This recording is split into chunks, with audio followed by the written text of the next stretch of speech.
Hi అండి, welcome to విద్యార్థుల vlogs. ఎలా ఉన్నారు? బాగున్నారా? నేను కూడా చాలా బాగున్నా. ఈరోజు మన వీడియో వచ్చేసి తిమ్మమ్మ మర్రిమాను గురించి తెలుసుకోవడానికి మనం ఎక్కడికైతే వచ్చాం.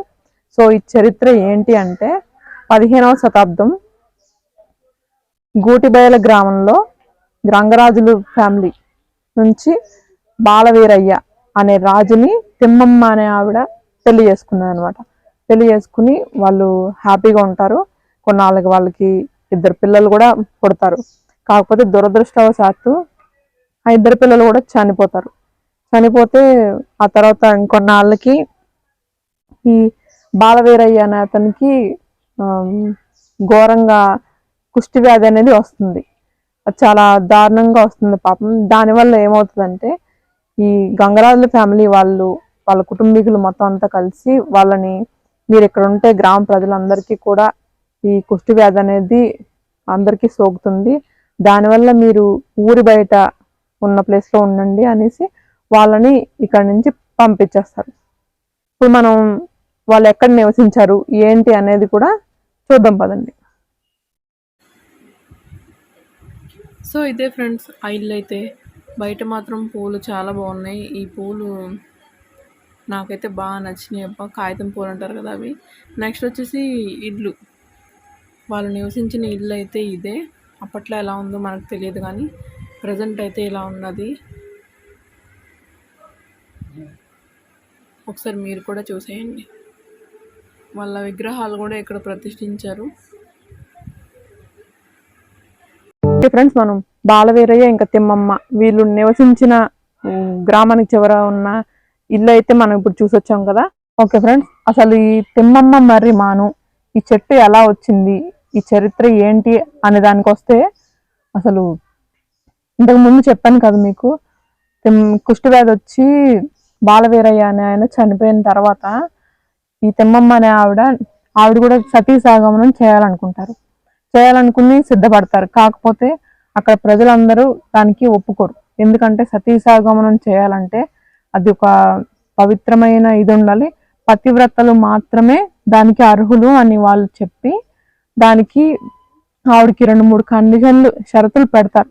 అవి ఏంటంటే కాకరపాదు ఉంటుంది, కాకరపాదు ఎండిపోయి ఉంటుంది అనమాట చెప్తారు. దానికి ఆవిడ ఒప్పుకుని తిమ్మమ్మ అనే ఆవిడకి ఆంజనేయ స్వామి అంటే చాలా ఇష్టం. ఆయన్ని స్మరించుకుని, ఆయన్ని తలుచుకుని ఆమె చెంబులోంచి నీళ్లు తీసుకుని ఫస్ట్ చెప్పిన దానికి కాకరపాదు మీద చల్లుతారు. చల్లిన వెంటనే అవి పువ్వులు వస్తాయి. పువ్వులు పూచి కాకరపాదు బతుకుతాయి. సేమ్ అలానే నెక్స్ట్ ఇంకొకటి పావురాలను కూడా సేమ్ అలానే ఆంజనేయ స్వామిని తలుచుకుని ఆ పావురాల మీద ఆవిడ ఇలా చెయ్యి నిమురుకుంటూ చేస్తారు. నెక్స్ట్ ఆ 2 పావురాలు కూడా బతుకుతాయి. సో ఇదంతా చూసి వాళ్ళంతా ఆశ్చర్యపడిపోయి ఆ తిమ్మమ్మని అడుగుతారు. ఏమని? అమ్మ, నీకు ఇన్ని శక్తులు ఉన్నాయి కదా, నీకు ఇన్ని శక్తులు ఉన్నప్పుడు, నువ్వు ఇంత పవిత్రాలు అయినప్పుడు నీ భర్తను నువ్వే కాపాడుకోగలవు కదా అని వాళ్ళు చెప్తారు. కానీ తిమ్మమ్మ ఏం చెప్పారంటే, ప్రకృతికి విరుద్ధంగా మనం ఏది చేయకూడదు, దానివల్లే నేను సతీసాగమనానికి చేయడానికి సిద్ధపడుతున్నాను అనేసరికి మొత్తానికి ఒప్పించారు. ఇప్పుడు బాలవీరయ్య అనే సమాధికి పక్కనే ఆ తిమ్మమ్మని కూడా చితి పేర్చారు. కాకపోతే భర్త కంటే కొంచెం ఎత్తుగా ఉండాలి కాబట్టి ఆ సమాధి అనేది అక్కడొకటి మొత్తానికి ఇలా మర్రి మానులు ఉంటాయి కదా, చిన్న చిన్న ఊడలు లాంటివి, అవి తీసుకొచ్చి ఆ చితి పేర్చేశారు. అప్పుడు ఆ అగ్నిలో ప్రవేశించే ముందు తిమ్మమ్మ చెప్పారనమాట. ఏమని? ఈశాన్యం మూల ఉన్న ఈ మర్రిమాంది మాత్రం కాలిపోకుండా నేను చనిపోయిన తర్వాత అది నేను చనిపోయిన నా ఆత్మగా అది చిన్న చెట్టుగా మొలకెత్తుతుంది. దాని రూపంలో తిమ్మమ్మ మానగా నేను ఆత్మగా ఇక్కడే ఉంటాను అని ఆవిడ చెప్తారనమాట. సో సతీసాగమనం చేసిన తర్వాత ఆమె అలా మహాపతివ్రత కాబట్టి ఆమె చనిపోయిన వెంటనే చిన్న మొక్కగా మొలిసిన ఈ మర్రిమాను ఇప్పుడు ఇలా 8.5 ఎకరాల చూస్తున్నారు కదా, 8.5 ఎకరాల మర్రిమానుగా ప్రసిద్ధికి ఎక్కిందనమాట. ఇది వచ్చేసి ఈ మర్రిమాను ఏజ్ 660 సంవత్సరాలు పైనే ఈ చెట్టు ఉంది. నెక్స్ట్ ఇంకోటి ఏంటంటే 1989లో గిన్నిస్ రికార్డ్ వరల్డ్ ఆఫ్ లో ఇది మర్రిమాను మన గిన్నిస్ బుక్ లోకి ఎక్కింది. నెక్స్ట్ ఇంకొకటి ఏంటంటే ఈ మొత్తం ఈ 8 ఎకరాలన్నరలో ఉన్న మర్రి ఓడలు మొత్తం అన్ని కలిపితే 8,000కి పైనే మర్రి ఓడలు ఉన్నాయి ఫ్రెండ్స్. ఓకే ఫ్రెండ్స్, చరిత్ర అయితే నేను మీకు చెప్పాను కదా, తెలుసుకున్నాం కదా. ఇప్పుడు మనం అయితే లోపలికి వెళ్దాం, మరిన్ని విశేషాలు కూడా తెలుసుకుందాం. ఇదైతే ఎంట్రన్స్ అబ్బా. సో పదండి ఇంకా. ఆంధ్రప్రదేశ్ అటవీ శాఖ సుస్వాగతం. చూసారు కదా, బోర్డు కూడా పెట్టారు మనకి వెల్కమ్ చెప్తూ. ఓకే ఫ్రెండ్స్, నేనైతే మాత్రం చాలా ఎక్సైటింగ్ గా ఉన్నాను. ఎందుకంటే ఈ ప్లేస్ నాకు ఇప్పటివరకు తెలీదు, వినడం తప్ప. మా హస్బెండ్ చెప్పారు తిమ్మమ్మ మర్రిమాను ఎలా ఉంటది ఏంటి అని. మనం ఇంకా చాలా విశేషాలు లోపలికి వెళ్ళి తెలుసుకుందాం రండి. తిమ్మమ్మ మర్రిమాను ప్రదేశంలో ప్లాస్టిక్ కవర్లు, గ్లాసులు, బాటిల్స్ వాడకం నిషేధం. చూసారు కదా, బోర్డు కూడా పెట్టారు. సో కవర్లు లాంటివి ఇంకా బాటిల్స్ లాంటివి ఏమి తీసుకురాదు. తెచ్చినా ఎక్కడ పడేయకుండా జాగ్రత్తగా చెత్త వీటిలో వేయండి లేదా బయటే పడేయండి. ఇక్కడైతే వేయద్దు.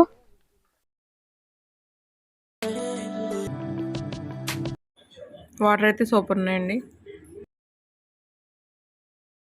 మనకు దాహం అయితే తీరుతుంది, ఇక్కడ ఇబ్బంది లేదు. ఇంకా ఇక్కడ ఈ మర్రిమాన్ ప్లేస్ మన లోపలికి వెళ్ళే ముందుకి అటు సైడ్ చూస్తే చిన్నపిల్లలకు ఉయ్యాలని, జారాబండ్లని చాలానే ఉన్నవి. వాటి దగ్గరికి కూడా వెళ్దాం మన తర్వాత.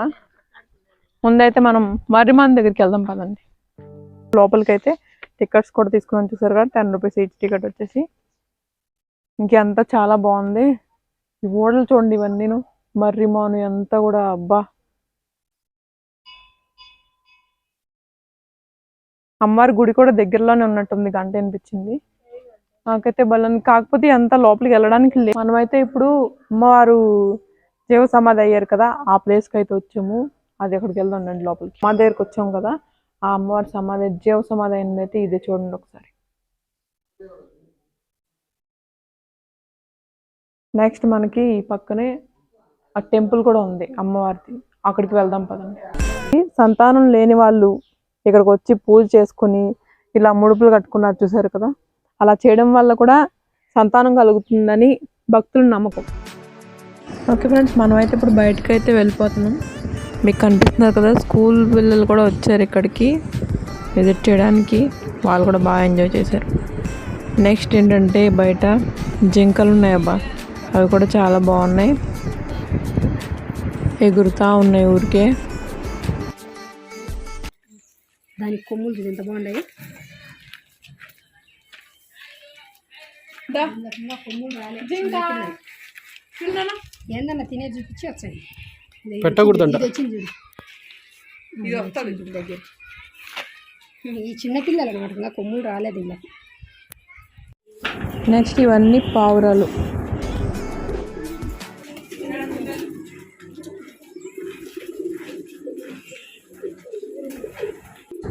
నెక్స్ట్ ఇక్కడ కుందేళ్ళు కూడా ఉన్నాయండి.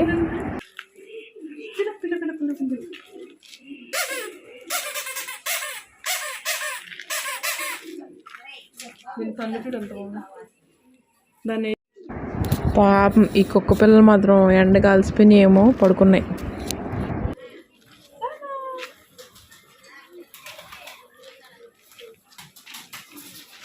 ఇక్కడ చూడు రణ తల్లి, కింద పడి ఒక చేత హాయ్ చెప్పాలి.